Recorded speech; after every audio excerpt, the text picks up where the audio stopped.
Hello and welcome to the Parent Survival Kit podcast, from surviving to thriving in your household. My name is Gene Schwellen. Next to me, as always, my beautiful bride, Dr. Sonia Schwellen, pediatric psychologist expert and nationally certified school psychologist. And we have a very special guest today. We have David Clipper Rowe, who is joining us from Christ Fellowship. And we're going to bring biblical, principles into our kids, our parents, and how can we deal with some things that our kids may be struggling with. So let's have David just kind of tell the audience a little bit about himself too, if that's okay. Yeah, and then we'll jump in because I think that would be really valuable. Yeah, we went deep end right away. I'm David Clipper Rowe. I'm executive pastor of ministry at Christ Fellowship, a non-denominational church right here in McKinney, and I've been on team for 17, 18, maybe 19 years now. Sort of lost track. That's what happens is you get more gray hairs and less of them. Spent 20 years prior to that in the business world, running business units for a Fortune 100 company. And through the Lord's leading, made a funny transition from the secular world to the spiritual world. That's a whole nother story. And I came on as our children's pastor, and I did that for several years, and then graduated up to our next-gen pastor, which included our students. And I didn't mess them up too bad, is what I say, and so they gave me more responsibility. And so I love kids, I love being a dad. I've got 3 kids. They're all grown. We're on even years this year, 28, 26, 24. That's how I keep track of it all. And I have 3 incredible grandsons, and I'm incredibly blessed to have them all live here in McKinney, all live here in McKinney. That's really nice. That's awesome. So I like to say I've got a redo for some of you grandparents out there. I know if you're in the club, you know what I'm talking about. More wisdom, right? Yeah, I said earlier that, this one line we were laughing about, that youth is wasted on the young. There's a lot of woulda, coulda, shoulda. And I get to do some redos is the way, with the things that are really super important. I think that's part of what grandparents bring to the party. Well, I think it's really important for our parents to understand, too, is that when you're actually in it, it's a lot harder to really see what's going on and the impact you may or may not be having based on what you're dealing with your kids and with everything else that goes on in this world and trying to keep up with the Joneses and all the other things and pressures that we have to face. I think that is an incredibly appropriate and right on statement. When we're young, we're trying to figure out who we are, literally who we are. We're trying to figure out if we're believers, right? What's God's will and plan for my life? If I'm not a believer, okay, how do I put food on the table? What am I doing? Am I happy doing it? And then you have a little tiny human come along, and then things get really nutso. Your relationship with the most important person in your life changes because you're a different person with a screaming child at 3 o'clock in the morning. I watched their poop and pee episodes, and so I realized that changes the dynamic here a little bit. And as the years roll by and more kids roll by, you get better at it. You never quite master it, right? There's no perfect parenting, but you've seen a thing or two, as the commercial says, so you know how to manage that, and you get better at it. And you reach a point as a grandparent, you're like, oh, if I knew this then, maybe I wouldn't have screwed my kids up that much. Just kidding. Well, I tell my wife that all the time. Very encouraging, though. If I would have known some things, because we are a blended family, had I known some of the things she's taught me. You do say that's that right. all the time. With my oldest, who just graduated from high school, man, I mean, he's going off to college, so I think I did a great job somewhat. I didn't scream up too bad, as you said. But I think with parents, one of the things that we try to do more of, and you mentioned it before, but before we started recording, is that, when our little kids come, we have all these great plans. And we talked about this in other episodes too, but we have all these plans for our kids. They're going to be this doctor or this or that or whatever we want them to be. So we're more focused on the activities and the schooling and whatnot. And some of those things are important for sure in development. But what's more important is relationship, and we're made to be relational. And so some of the things you guys are doing in church these days is you're really more focused on loneliness, anxiety, and addiction. And I think it's very, very important because our families are facing all 3 of those things in a lot of ways. Our kids are facing those as well. And so I think we should talk about that. Yeah, I think sort of nuggets of wisdom right here. Everybody wants an Excel spreadsheet for their life, that you just put the variables in and you don't have to think about it, work too hard, and you get the same result over and over and over again. I don't want that. I think only type A people say that. That's the way I want it to be, right? I said earlier, I'm sort of a type A sort of controller person, and regularly scanning the event horizon for DEFCON 5 sort of events, right? And so that's not the way that the Creator has set it up. There's 8 billion people currently alive. How many of them are the same? Not 0, a single one. I mean, identical twins, they look the same, but they think and process differently. And so we want predictability. The story of the Bible is a move from chaos to peace. And we look for that everywhere we possibly can. We try and eliminate things in our lives that cause us angst and anxiety and chaos. And the reality is that the Lord's not set it up that way. If he had, we'd be in eternity in heaven with him right now for eternity future. And so the process of transformation into the likeness of the Creator is through doing life this side of eternity. And when we put tiny humans, or not so tiny humans, into our life, it sort of stirs it up in a way that touches our heart in ways that a business relationship or a professional relationship wouldn't. I mean, I know in my own life, the struggles and the angst and the anxiety that we have and we struggle with the most has always been around our kiddos. I mean, they're the most important possessions. Oh, wait a minute. That's wrong. They're not our possessions, right? They're the Creator's who's given them to us for a short amount of time so that we can grow them up, but they can grow us up. And that is a process, and it's not easy, and it's not clean, and it's very messy. But in the process, with the right perspective, we are transformed more and more into the likeness of the Creator. Because my perspective is a biblical perspective. But what I'm observing of late is, as you said, Gene, an increase in anxiety and loneliness and distance, and in some cases, very real addictions for our kiddos. And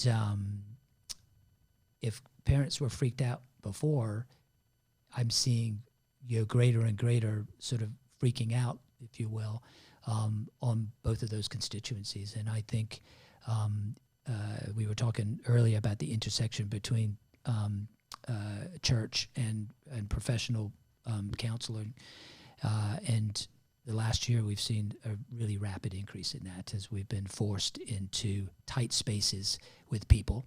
That doesn't go well when you don't have the opportunity. So. Yeah, and it comes down to ultimately what type of relationship do we have with those around us. We talk about spouses being in tight quarters because of COVID, working from home for a long period of time. Just the domestic violence we saw increase substantially, abuse, all the things that go into that. Divorce rates. Yes. And when you think about it, it's because we haven't had the type of relationship with our spouses that we should have. And then also even with our kids, just the relationships that we had with kids, being all together really wasn't what we probably should have as well. And it created a lot of, obviously a lot of anxiety, a lot of frustrations, obviously a lot of quarrels. And it comes down to you talk about loneliness as one of the things that Christ Fellowship is really looking into and really focused on. What people don't really understand is loneliness is not for those singles out there who I'm lonely because I don't have a mate. Loneliness comes in all different shapes and sizes. You could have all the friends in the world and you could have 3,000 followers on Facebook and all these things, but be the loneliest person out there because it's really about having a really intimate relationship. Someone who actually knows you and understands you, that's where people start getting lonely when they don't have that really intimate relationship in their life. And so our vision at Christ Fellowship is about addressing those issues in a way where there's some intentionality moving towards having meaningful conversations. So I think guys in particular are perhaps worse at this. I mean, I have a lot of guys in my life, but I've had to work really, really hard to have some guys in my life that know me, right? And so that's the tagline, that we are known and loved. I think there's a lot of people that know us. I know Gene and Sonia, and a lot of people that know David, but they know David? And so because our lives are so busy, and because we have to deal with a lot of mess, and because we want peace, we don't naturally move towards messiness, because that is not predictable. That is, if I ask you a question, how are you doing, Gene? Oh, I'm doing great. Are you? I noticed that you haven't been to church in a while. Or, hey, I saw something, where it gave me. Do we ask that follow-up question? And we don't, because that means, I call it the 4-hour principle. If I have a conversation with somebody that comes in for pastoral counseling, that's a 4-hour. I've got to unpack your story. I've got to listen with all the great listening skills that you've taught us how to do, Sonia. And then I'm in the, how can I walk with you? And what do we do? How can I put somebody in your life that is going to slow down enough, that's going to be available to you to really get beyond just that? And that is really super hard to do. And so I talked about the Excel spreadsheet sort of mentality, but having somebody in your life that really knows you at a deeper, deeper than just a surface level, not a lot of people have that. And so when we talk about reducing loneliness, addiction, and anxiety in our community, we're talking about, hey, would you be willing to invest yourself beyond the surface level in the lives of another person?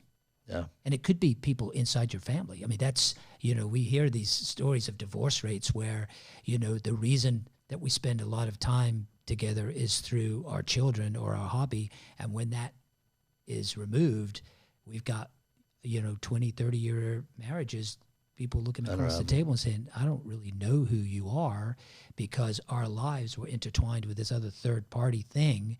Now it's gone, and we haven't made this investment in each other. And so we're making a real strong push to encourage people to say no to some good things, but say yes to the things that the Creator wants us to say yes to. At the end of the day, my car, my golf club, my TV show, I'm a runner, I'm a Premier League guy. That's not going to come with me to eternity. But, Gene and Sonia are. Yeah. So wouldn't I want to invest in the things that the Creator says he wants to invest, but that's hard to do. Yeah, well, you mentioned, it's kind of more of a difficult conversation for guys to have. I mean, because we're strong, we're tough, there's nothing wrong, we're okay, we got this. We can bear the burdens on our shoulders and whatnot, right? But it comes down to also people, kind of like, do I really want to know really what's going on? Because it's like that 4-hour conversation. Do I really want that burden? Oh, I don't have time. Let me get back with you. Let me come see you later on.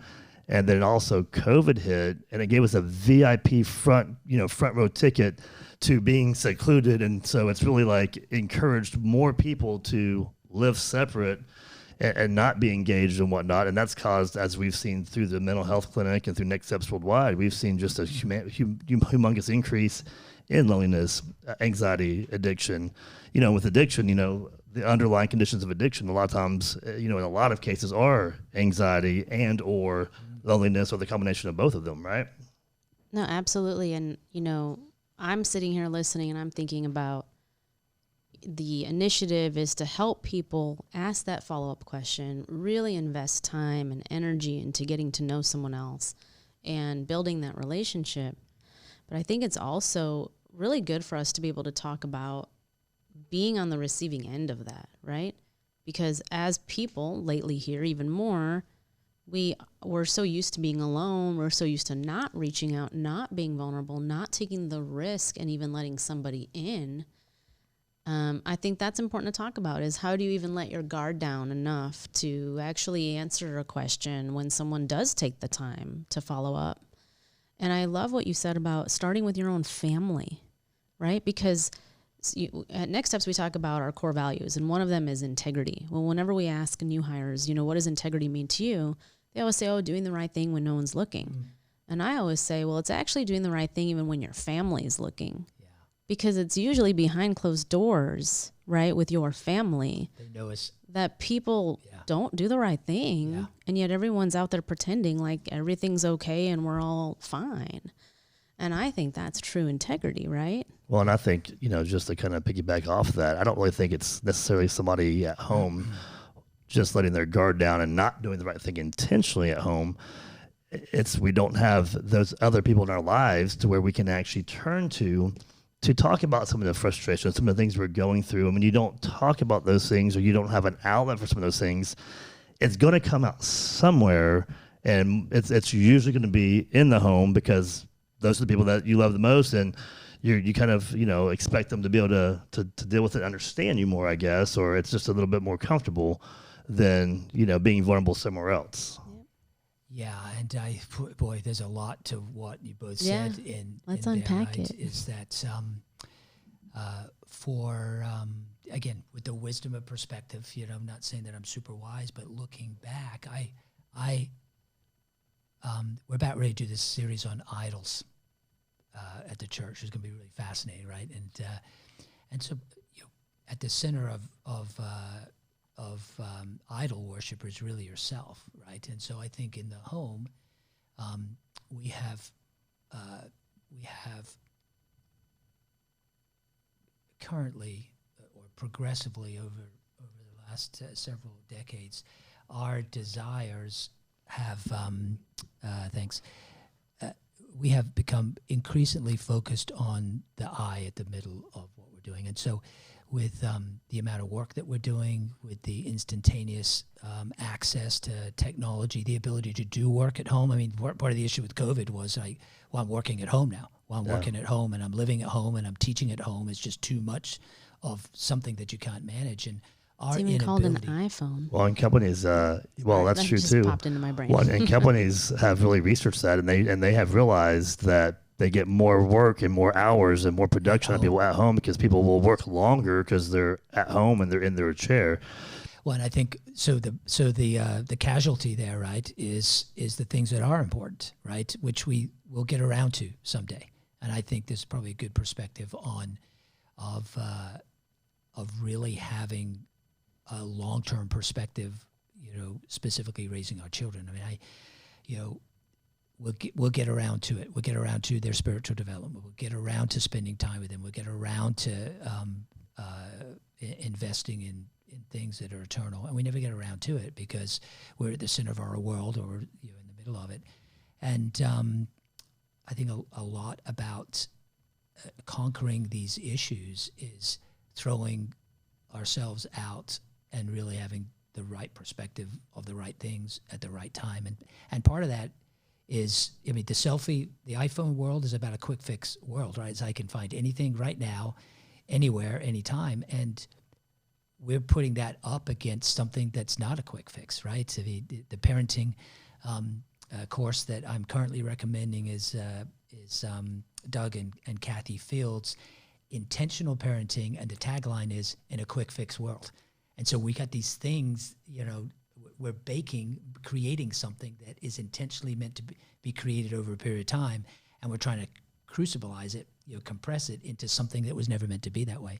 And no wonder we wind up with overstressed, anxious, addicted kids, because, what are the role models, right? Yep. I mean, I love what Doug and Kathy Fields says is your life as a mom and dad is a 24-hour movie that's playing out in front of your kiddos.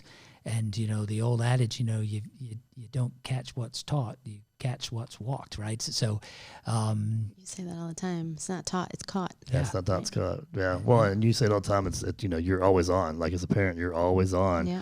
You're always being viewed, and that's why everything is caught and not taught. And just, talking about intentional parenting, we talk about being intentional every single episode, and coming back to that spreadsheet that you love so much. I'm a spreadsheet type of guy as well.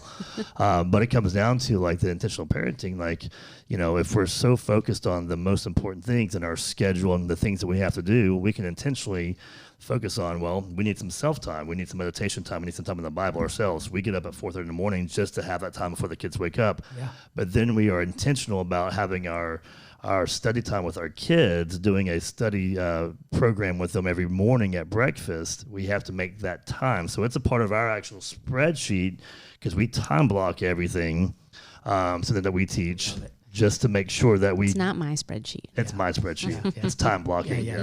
But it's important. You don't really know. The problem with a lot of parents is that we have all these great intentions, but we're not intentional for those intentions, and a day always gets away. Yes. So you have to time block. And I teach even our staff in training, that you have to really you have to really figure out and journal everything that you're doing each day and how much time you're spending doing those things, because you're going to figure out really quick where you're really doing more things than not.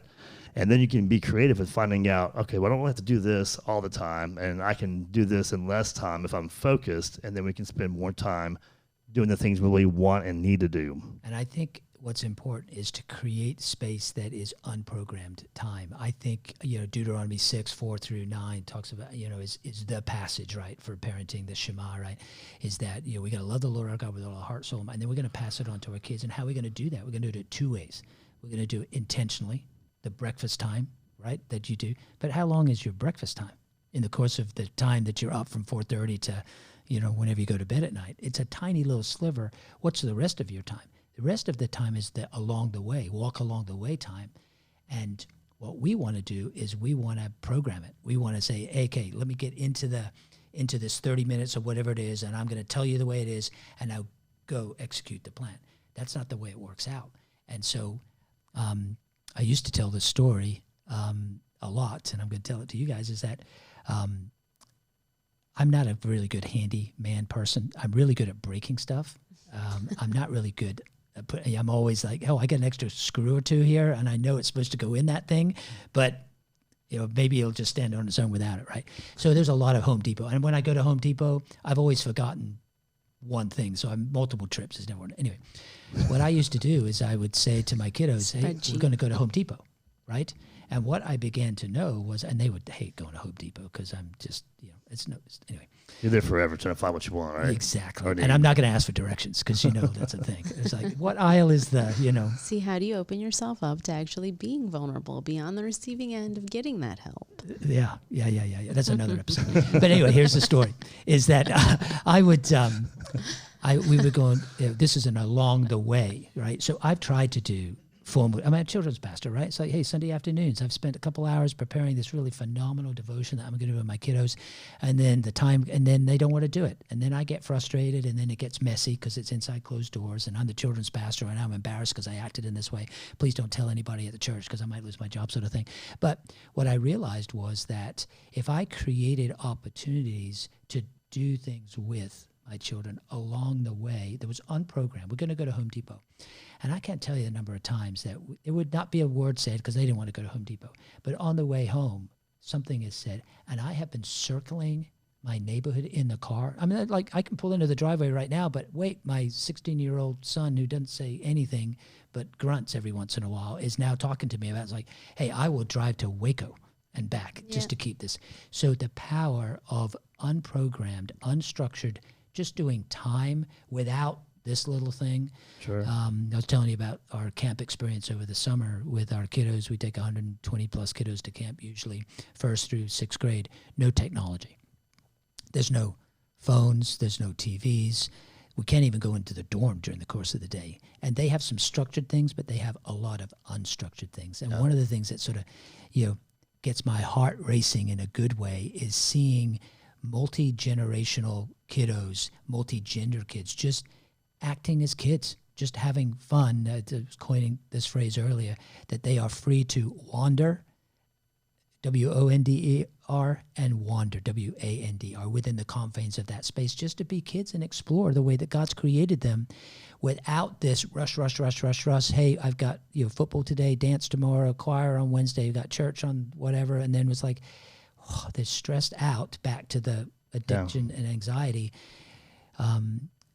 Kids aren't they're not wired.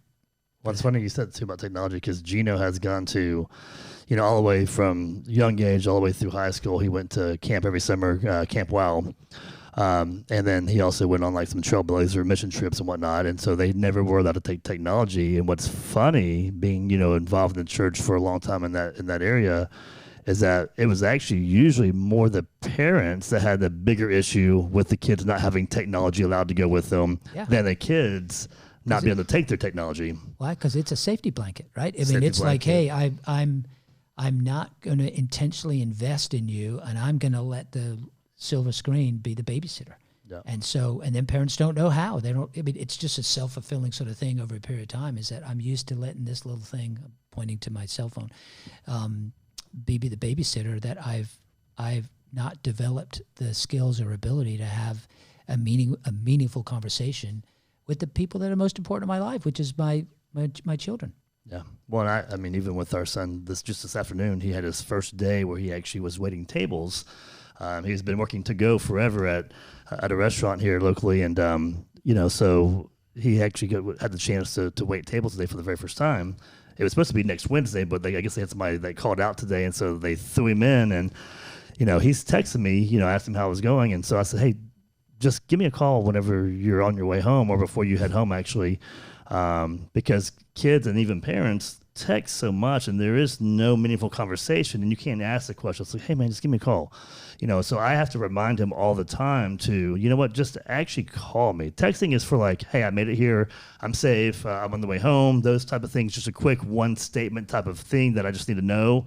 But if it's going to be a conversation, I don't want to have a conversation by text. I want to talk to you, and I think a lot of parents do that with their kids. The Holy Spirit sort of squeezing my heart. I don't want to show you my texting because I've had text with all three of my kiddos during the course of the day, but it really is. I mean, I realize that is a preferred medium because it's quick and it's fast. But boy, we all know the all of the other non-verbal stuff that goes along.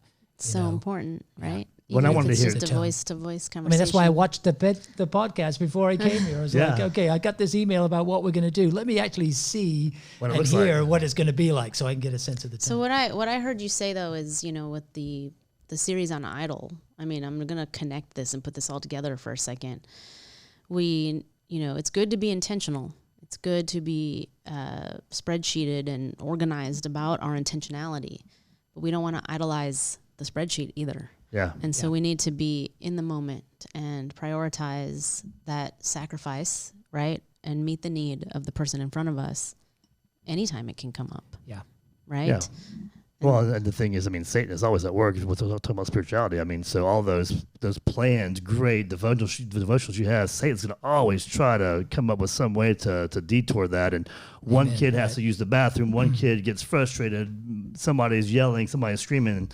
And of course, wanting that control, we want all three to be right there from the very beginning, the whole entire time. Everyone's engaged and focused. And it never works out that way. And why do we do that? Because I want to be the good dad. I want to check the box, and I want the selfie moment. Wouldn't it be? I mean, how many people are taking selfies of them leading their kiddos? Look at me. Look at me. I'm the good guy right here. And so Facebook, hey, just devotional time. Facebook, Yeah, I think our worship leaders are at a worship conference this week, and our leader was saying, "Hey, I'm attending a session on planned spontaneity." Just think about those two words together, right? Planned spontaneity. And I was like, oh, I get that in the terms of his context, but the context that you're talking about is, hey, look, I mean, you can create space and you can have a plan. But we planned spontaneity today. We did. I meant to say it earlier on, but I was like, because I showed up. We're going to talk about. We're just going to be spontaneous. Well, you texted earlier and you said, well, "What are we talking about today?" I said, "We'll figure it out when we get there." I'm like, oh, my heart flitted for a little bit because it's a problem here. But I do, to your point, Gene. I think that is so super important because we don't want that, right? I want to be in control of that, and when we insert space that is unplanned, I don't live in that world, first of all. And I'm going to segue into our personal relationship with the Lord here because that's super important. You said you get up at 4:30 and you submit your day to the Creator.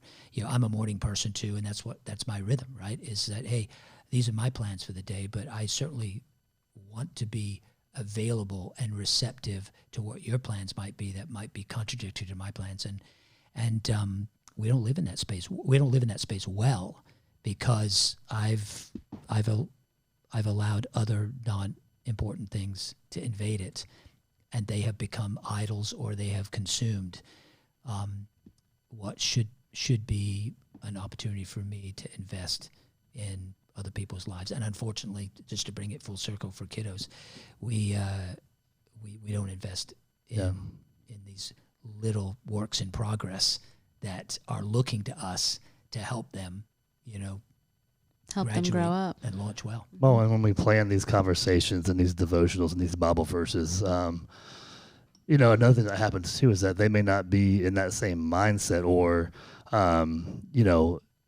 when we call the Holy Spirit in, he's going to speak to us through what's going on in that daily action. So when we're planning things with our kids and we're trying to be so intentional in a planned way, we don't even know kind of where they're at the moment more times than not. So we're going through the motions and they're not receiving anything. So we may think we're doing this great thing and we have all these great verses we're talking about, but if they're not really receiving it, the way they need to, it's all for nothing. So it's really more about that engagement with them and trying to just be more intentional as far as really, you mentioned a couple episodes ago as well, just meeting them on their level where they're at, joining their world, and then calling the Holy Spirit in to really just be able to relate to them in different ways in that moment.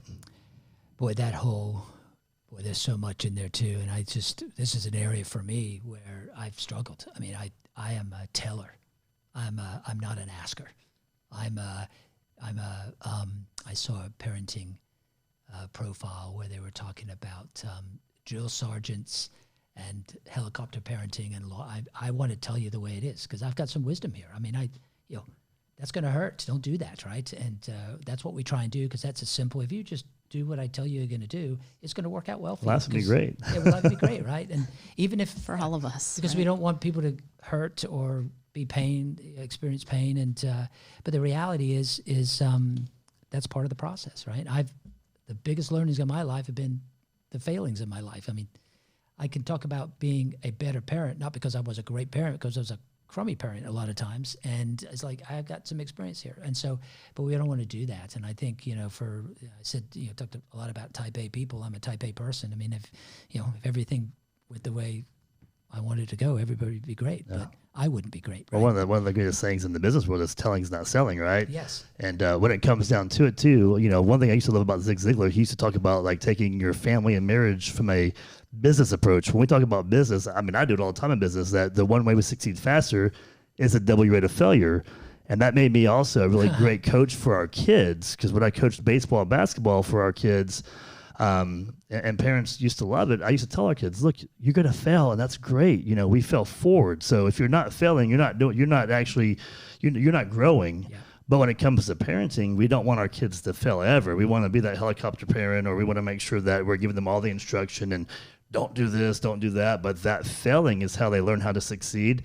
And it also builds perseverance, character, so many different qualities that you can't teach, that they have to just learn on their own, right, with support. Right. And our busyness and our filling of our bucket with the things that we want to do, how we want to do, thinking of life as a sprint and not a marathon, all works against that.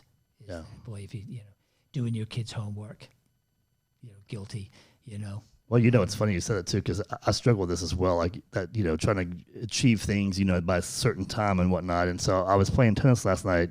I play men's doubles every Tuesday night with a bunch of guys, and all different ages. I'm usually one of the younger ones. I used to be one of the youngest ones, but that was a while back. But, the guys I was playing with last night, one of the guys was 70 years old, but he's extremely fit. And I found myself for a quick moment, and I didn't even share this with you, but I found myself for a moment like thinking like, wow, like, okay, he's 70. He's on the tennis court, and he's a really good player. So he was getting to balls and whatnot. I mean, he was very, very active, very athletic. So you would think he was like in his young, mid 40s, like myself. I'm thinking, wow, so I have another 26 years ahead of me if I'm blessed with that. Of course, I don't have that decision, but, granted that I do have another 26 years, that's a lot of time. I'm like, my son just graduated high school, and we just finished his freshman orientation at college yesterday afternoon. And I'm thinking about all these things that he's done or he's been through or experienced in his 18 years. I'm like, I got another, 26 years to get to even that level. What's life going to look like, and what's going to be accomplished, and what am I going to do for the next 26 years? Like, man, I could take a breather. It's okay, Mm-hmm. Yeah. Why are we in such a hurry? Yeah. We don't need to be. Yeah. And I think that's one great thing that, the problem with our kids today is that things are caught more than taught. And we all know that. If we really sit back and think about it, everything that we are today is basically kind of how we were raised as kids. And we may, we always strive to be better, and not that our parents weren't great, but try to do things better than our parents did, which is also something good to have. But how are we leading our kids? Like all these activities, one sermon that has always stuck with me for years and years. Our pastor, a long time ago at the other church that we were with, many years ago, he did a New Year's sermon, and he made a reference, and he was in McKinney, at First McKinney for a long time, Pastor Jeff, and he made a funny reference as a joke about all the soccer moms here in McKinney, and you had all the stick figures, all the kids, and little Susan, you had all the little things. Little Susie's in cheerleading, and she's in ballet, and little Johnny's he's in baseball and basketball and piano, and so you have all these things and whatnot. And he's like, our resolutions, we're always thinking about things that we need to do as a resolution. Like, I'm going to do this year. It's my New Year's resolution. He's like, we should take things off our plate. If you look at our households, we're running little Johnny from here, then Susie here. We're dropping this person off, going here, and we're grabbing dinner on the go. And there's no time to sit back and just relax with our kids. And so this fast-paced world, never-ending, we got to do this, we got to accomplish this, we have to have this. If we're not doing this, we're not meeting this other family's, little Johnny or little Jim over here, he's doing these things, So, like, we feel like we're behind, like we're bad parents, like, and we even do that, like, our 3-year-old, he's not in anything yet. And these parents over here, they got 3-year-olds that are doing like 5 different things. We're like, oh my gosh, we're missing the boat, and like we're going insane, but we're really not. And what happens is that parents are teaching kids to live that way, and they're catching this, yes, and it goes on for their life, and they pass it on to their kids. So we really need to slow down as a society, be more relational, come to the table, have some intentionality, be vulnerable with each other, and live life in community. Amen. Amen. But it's incredibly hard to do. I mean, I just along those lines, I had a person in a life group. You're a church of small groups, you guys know that, and had a young family, and they were committed not to get on that treadmill, right? And then new neighbors moved next door, and they had a daughter that was the same age as their daughter, and that was a family didn't have the same ideals that they had, and little kindergarten daughter got into dance class. And because they both had kiddos the same age, it was like, oh, I think my daughter should get into that same dance class. So they got into dance class. And then dance class was on a church night. And so now they have a decision to make. It's like, oh, do I have a friend that my daughter really loves, and the opportunity cost of doing that? Or do I say, no, we're not going to do that? And it just starts so insidiously, and it becomes just one thing. It was just one night a week. Okay, so we could skip every night. But then they got another daughter who has another friend or has another interest, and now we got dance on one night, we got soccer on another. Now we have a tournament, and I got to travel.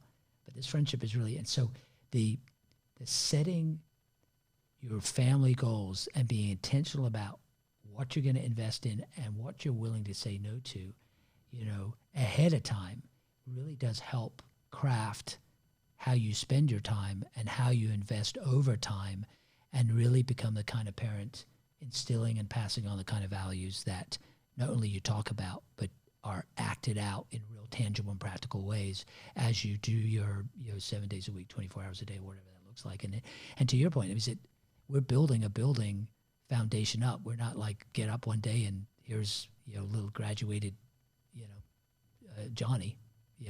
It's formed, and it's formed with successes and failures, and it's over time. I mean, it just doesn't happen. And so, but we want a quick fix world. Give me the pill. I'm just sure you get that all the time, right? Say, hey, can you just give me the pill? Wait a second, you don't prescribe medication? Yeah, right. Yeah, well, when we talk about, and Jeremiah talks about the plans I have for you, right? And so I read a book to schools when I go, to do readings and whatnot, and it talks about the plans I have for you. And Dr. Swell just went to get her hair did about a week ago, and so her hairstylist has a 3-year-old daughter or 4-year-old daughter who rides horses and does like tricks and all these like amazing things on these horses. She's like, oh my gosh, this kid's only 3 or 4 years old, and like Zaya, what is Zaya doing? Like we get that, right? Yes, yeah. We watch America's Got Talent, and you see these little kids doing these things. It's like, God has plans for everyone, and they're specific, for right now, for at the moment, for this world, and so we have to let God do His will. And encourage and try things and do all that stuff. But again, it comes down to, those core values that you establish as a family and what's most important. Because, you mentioned the family and the dance. I think it's something that also happens a lot of times, even with Christian families. So my neighbor now is doing dance on Wednesdays. That's a church night. But, well, number one, do we not do dance, or do we do dance because of that friendship we want to establish? Number one. Number two is, if we decide not to do dance, do we even tell them that we can't do it because of church? Like, they're going to think we're weird. Like, you can't do dance because of church. I mean, that is a mentality out there, too. It's like we don't want to rock the boat or be that weird Christian out there, and have people view us a certain way. That's a whole other as a pastor with children, with pastors' kids, and I've fallen into that. I mean, you can swing the pendulum the other way, right? Yeah. It's like, hey, every opportunity that we can, we're going to be at church, and that's not healthy either. Is that, we need to be able to practically live it out. You said something earlier on, Gene, about we have to view parenting our kids through the unique creations that our kids are. And there's not a one-size-fits-all, and I think you probably have your unfair share of counseling sessions with parents that are trying to replicate little mini mom and dad. And the reality is that's not the way it's meant to be. And the reality is God's not meant it to be that way. I mean, God's like, hey, giving you that strong-willed child because, you need mom and dad to be able to be shaped by, that particular issue that drives you crazy every single time, that nobody else can, but only your strong-willed child can. Well, that's why we have a daughter to show Dr. Schwellen what being a girl sometimes can look like, and also give me patience in some ways to understand, like, wow, girl, because I do it all the time. I like, a little 2-year-old or almost 2-year-old, she does some things. I'm like, she's just a girl. And I appreciate that. So I've got to appreciate that in my wife too, right? I mean, it's like, it goes all the way around. It doesn't matter. Girls are girls, boys are boys. We did this this conference we talk about quite often, love and respect. Oh yeah, and love and respect, we love the analogy of the pink blue ears and the blue ears and the pink voice and the blue voice, right? It's true, right? Yes. So, do you have anything else you want to ask about while we have another quick moment, or? I mean, I'm still thinking about intentionality, and on this show before we've talked about parents being disciplined and instilling self-discipline in their children, and they do that through modeling it and living it out and being the movie that their child is watching 24/7. And it's just making me think about discipline again. It's figuring out what really matters and then running that race, just like the Bible says, just running that race and keeping your eyes on that finish line, because our entire lives, every single day, we're going to have distractions. And we need to be okay saying no to those distractions and just showing the world what really matters to you. If you are single-mindedly focused on Christ, since we're taking that biblical perspective, it's also about knowing how to say no when anything takes that focus away. And I think it's also about giving yourselves grace when you aren't disciplined. And I think that's a massive issue, that this perfectionistic, you've got it all together all the time, is just that's just not reality. And I think we were talking earlier about what happens inside the home when you don't think anybody else is looking. And your parents know, or your kids know that you're not perfect. Yeah. I mean, right now, I had this, so I got a 6-year-old grandson, right? And so I'm granddad and my wife is G. And so we have the privilege of looking after them on Friday afternoons, or Friday all day, pretty much Friday. And so for the first time, he started playing us against each other. And I'm like, he's 6 years old. Where does he learn that from, right? It's like he knew that I was going to ask, he wanted more candy. And I'm like, I'm a granddad. My job is to candy up my kiddos, but there is a limit, right? And I thought, I might have crossed the limit right here. So I said no. He went into Cher's, into G and asked the same question. And because we're experienced, her question was, what did Granddad say? Yeah, because she knew what was happening. Wisdom, but I forgot where I was going with this. But I know where I was going to go. It was when you screw up, because it's not an issue of if you could. It's when you screw up, or you feel like you haven't done the right thing. Is having enough grace to be able to say, I'm sorry, I messed up there, or I used my words, to be able to model not only the behaviors that you want to have play out in your children, but to be able to model your failures in a way that they can replicate as they mess up and as they fail. And of course, as believers, I mean, we have somebody that stepped out of eternity to pay the price that we couldn't pay for our mess up, so that we could one day spend eternity. And so we're not good at that. And I think this model of busyness, this busyness and perfectionistic, and everybody's got to be everything to anybody, is just so harmful for reality. And as you said, right, bring it back to the beginning, Gene, in the confines of our home, with the people that we do life with, our kiddos know. They know how mom is going to approach a situation, and they know how dad's going to approach a situation. And how do they learn that? How do they know that? Because they've learned it. They've watched it. It's I didn't succeed on my chemistry test. I'm not going to talk to mom about that. I'm going to talk to dad about that. Yeah. Or in my situation, I knew that they failed on the chemistry because I had access to the Home Access Center and did a horrible job of being too much in my kiddo's life. Helicopter parent, right? Yeah.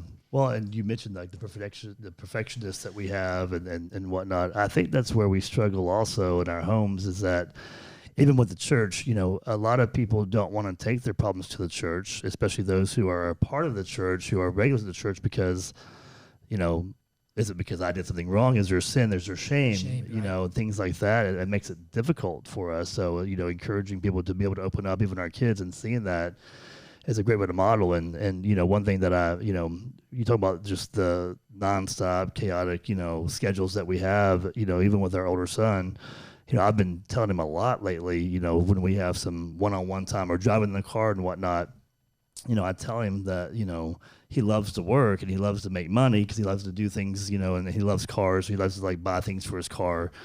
And he's really into that. And I'm like, you've got to make sure also that you keep your eye on the prize and what's important to you and what your, goals are, because you have your whole entire life to work. Even like with kids, I see, the one reason why I started my own select baseball and basketball leagues is because you mentioned like just a minute ago, going to these tournaments and whatnot. All these select organizations, it doesn't matter what sport it is. It could be volleyball, it could be soccer, it could be anything. They play select, tournaments every single weekend for weeks and weeks and weeks in a row. And if there's siblings, they get, towed dragged around. Along with. Yeah, absolutely. Guilty. So I made it a point to where we would only have a select number of select tournaments that we actually participated in. That was the dates were given in the beginning of the season. We never had back-to-back weeks, except for maybe like the very end when we had like the World Series for baseball or whatnot, to make sure that we had some off times and weekends for family time and for the other kids and to do other things. And I saw kids that would practice day after day after day, and parents would encourage that. And that's great because that's their passion and love. But I saw so many kids burn out who had so much talent because they were just spending too much time in it. So as parents, we have to also learn how to encourage, look, I know you love this, but let's do this today, or let's do something different. That comes to Sherry would say to me every once in a while, on the select sports deal, she said, is that Ethan's dream or is that your dream? Right? Who's living this? Yeah. I mean, is he really that passionate about it, or does he just love you enough to want to see you happy and he's doing it, but really secretly inside he's actually getting burned out. And so I think that's healthy, to your point earlier, Sonia, is understanding the grit of your child.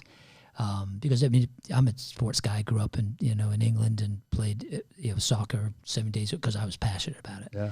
But that's not everybody's grid. And so when one of my kids got interested in a sport, I'm all in. Like, Absolutely. Come on, but if you start thinking about dance or music or art, it's like, well, okay, I can be a little bit more objective in that because my personal passions aren't about it. And so Sherry used to say to me a lot, it's a little transparent here. She said, David, you're the grown-up here. You should know better. You're the grown-up. These are tiny humans in the process of becoming grown-ups. You're the grown-up. Act like it. And I'm like, oh, it's hard to hear, but it was truth. Yeah, it's kind of like for us guys on the golf course, like most guys, not all, but most guys, myself included. And I haven't played golf in forever. I don't have time anymore. But I used to play golf. I was decent, but I wasn't great. But I'd have like one or two great shots per outing, which would keep me coming back, right? And it's like kind of like that with our kids. Like when we're coaching or watching or part of their sports, they have these great moments each game, and we're like, yes, and we can't wait for the next one, And it's like that. That's what keeps us wanting to go back all the time. Yeah, it's insidious, right? I mean, it's just I get the golf. Same reason I was told, when baby number 2 came along and said, no, you can't go. And I was like, but babe, I got the first tee time. I'm back by 10. No. That doesn't work for you anymore. But you're right. I mean, I just, what is our, you've taken my baby steps class before, right? And I was like, well, what are your hopes and dreams for your children? And we get through I hope they're going to be a nice person and they're going to get a job and they're going to leave the basement and, stop playing video games. But at the end, as believers, we want them to be Christ imagers, right? That we want them to be ambassadors for the gospel, and part of that takes intentionality. And we have to, as Covey would say, we got to do, quadrant 2 sort of stuff. I mean, we got to do important stuff, and important stuff isn't necessarily urgent stuff, and it takes some intentionality over a long period of time for us to get there. With the reality that you can. Parents, you can be the best parent. You can do all the right things, and your kids don't turn out the way that you want them to, or your hopes and dreams are. Even if they're the best intentions, that's just the way the Creator has it. And so I'm not here to say that if you just do ABC, you get the same result every time in a little box on the spreadsheet. That's just the way the Creator works. But you can tip the scales proportionally in that direction. Yeah. Well, not just when you say it all the time. And there's all these books and parenting hacks and all these secrets 101. And I mean, there's thousands and thousands of books about how to be the best parent, how to do this, how to do that. And it ultimately comes down to, what do you want for your family, for your kids? What are your values? Because that's what it comes down to. So what everyone else says doesn't really matter. Your kids better than anyone else, or at least you should. And it comes down to just really, what's important for your household. Yeah. And the fact that the Lord's crafting you in the process is the same way as you're hopefully crafting them. Oh, yeah. He's definitely put kids and even my wife in my life to teach me. To whip you into shape. Definitely to give me some patience, because I'm one of those always got on the go, got things to do. And he's still working on me heavily. Haven't gotten there yet. You won't. I do. Yeah. Newsflash. This side of eternity, you won't. So luckily for me, my wife has lots and lots of grace for me and whatnot. But that's one of the things that we do. We encourage families to do. We have core values on our fridge that we did as a family. Yeah. We made it really colorful. And one of the ones is asking for forgiveness, because that is key to success in life. You have to learn how to ask for forgiveness, and then you have to learn to also give grace and forgiveness. Yeah. And then life actually is really great, because otherwise, I mean, what else are you going to do? If you think about historically what Jesus has done for us, of all the things that he did and all the things that he modeled, what did he do?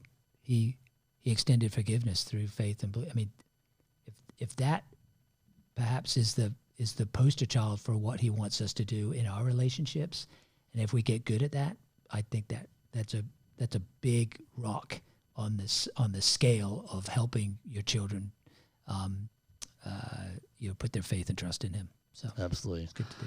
Well, David, thank you for joining us today for the Parents of Advocate podcast. Thank Parents, you. We hope you learned something today or got something from this. If you have any comments, please definitely leave those. But we look forward to seeing you next time. The Parents of Advocate, from surviving to thriving in your household.